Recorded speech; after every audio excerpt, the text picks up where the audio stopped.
हरे कृष्ण, राधे राधे। माघ का पवित्र महीना पापों का नाश करने और महापुण्य देने वाला महीना है। पौष मास की पूर्णिमा से माघ मास की पूर्णिमा तक पवित्र नदियों में स्नान करने से कई जन्मों के पापों से मुक्ति मिलती है।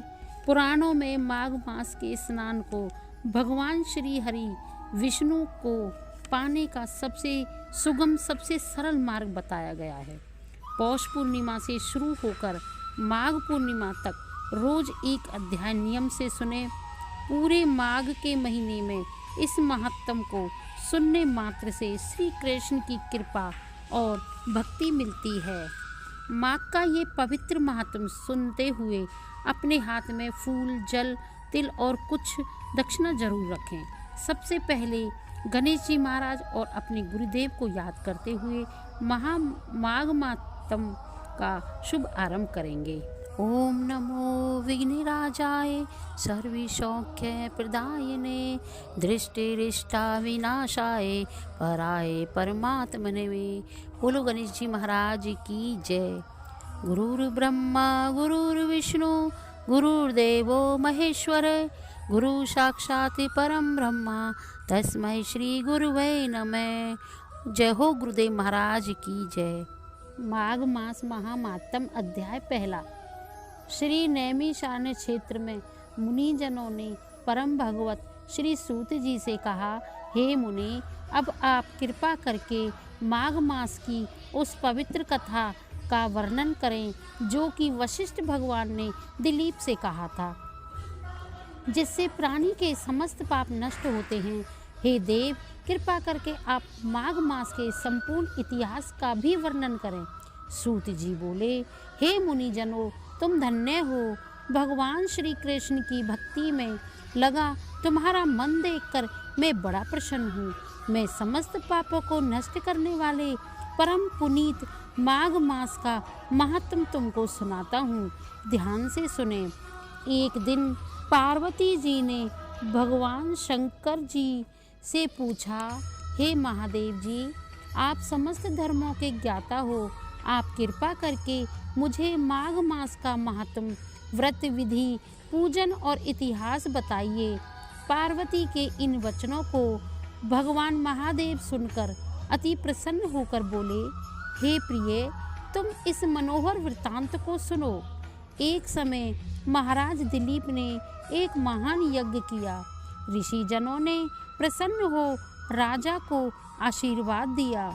नगरवासियों ने श्रद्धा से राजा का पूजन किया। तब वह प्रसन्न चित्त राजा अपनी सेना सहित वन में मृग का शिकार खेलने गए।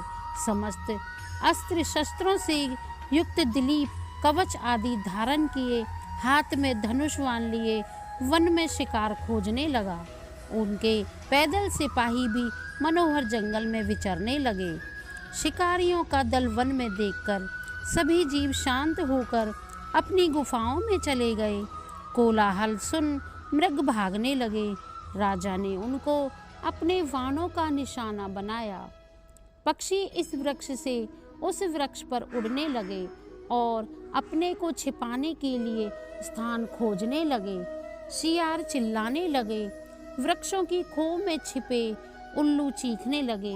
वन के शांत प्रदेश में जहाँ घने वृक्ष थे, फूलों की सुगंध महक रही थी, भौरे गुंजार कर रहे थे, दूध से भरे थनों वाली गायें घूम रही थी, सर्पों के बिलों से कैंचुली आदि बाहर निकली पड़ी थी, अजगर वृक्षों की शाखाओं पर लिपटे थे, पत्थरों के आपस में टकराने से अग्नि की चिंगारियां छिटक रही थी, बाघ दहाड़ रहे थे, शिकारी कुत्ते खरगोश के पीछे दौड़ रहे थे।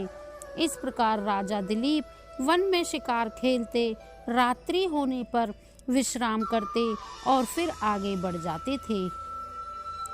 इसी प्रकार शिकार खेलते हुए राजा जब वन में विचरण कर रहे थे तो सेवकों द्वारा मचाए हुए शोर को सुनकर एक मृग जंगल से निकला और इधर उधर चौकड़ी भरने लगा।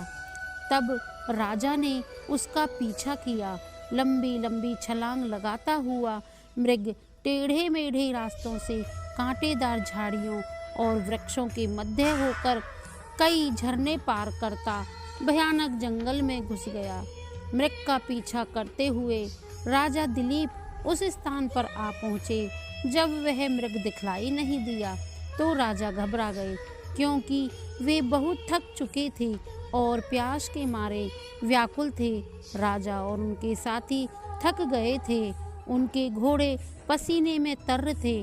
दोपहर का समय हो चुका था और सभी प्यास से व्याकुल हो रहे थे। पानी की खोज करने पर राजा ने दूर समुद्र जैसा एक विशाल सरोवर देखा, जिसके किनारे घने वृक्ष थे। जल स्वच्छ था, बड़े बड़े कमल खिले थे जिन पर भौरे गूंज रहे थे। सरोवर के जल में छोटी छोटी मछलियां लहरों के साथ तैर रही थी। उस सरोवर के किनारे पर अनेकों पशु पक्षी घूम रहे थे। इस सुंदर सरोवर को देखकर राजा और उसके साथियों की थकावट दूर हो गई। राजा व सैनिकों ने सरोवर के जल को पिया और वहीं रात्रि व्यतीत करने के विचार से डेरा डाल दिया। राजा और सैनिकों ने संध्या को भोजन आदि से निर्मित होकर शस्त्र संभाल लिए। राजा एक वृक्ष पर धनुष बाण सहित बैठ गए और उनके अन्य साथी भी दूसरी दिशाओं में अपने शस्त्र लेकर स्थित हो गए, ताकि शिकार वहीं से बचकर ना निकल सके। कुछ सैनिकों ने वन में जाल फैला दिया। आधी रात होने पर जंगली शूकरों का एक झुंड सरोवर के किनारे आया। उन शूकरों ने तट के किनारे उत्पन्न कमल कंद खाए और पेट भर जाने पर वह झुंड वापस लौटने लगा तो राजा के सैनिकों द्वारा लगाए जाल में फंस गए। राजा ने अपने साथियों की सहायता से अनेकों शूकरों मार डाले। कुछ घायल होकर वहीं पड़े रहे और कुछ भयंकर जंगल में भागकर जा छिपे। इतने सारे शूकरों को मरा देख राजा के साथी प्रसन्न होकर शोर करने लगे। सबको साथ लेकर राजा सरोवर के किनारे से चल दिए। उन्होंने अपने राज्य लौटने का निश्चय किया। राजा जैसे ही नगर की ओर चले, उन्होंने देखा कि सामने से शंख चक्र चिन्हों से शोभित कृष्ण शरीर कोमल वल्कल पहिने एक तपस्वी सरोवर की ओर चले आ रहे हैं। राजा ने नम्रतापूर्वक उनको प्रणाम किया और मार्ग छोड़ दिया। ऋषि ने राजा को पहचान कर कहा, हे राजन, प्रातः होने को है। माघ मास की इस पुण्य बेला में सरोवर का स्नान त्याग कर तुम कहाँ जा रहे हो? बोलो श्री विष्णु भगवान की जय। हरे कृष्ण कृष्ण कृष्ण हरे हरे, हरे राम राम राम हरे हरे। माघ मास महामहत्तम पहला अध्याय समाप्त।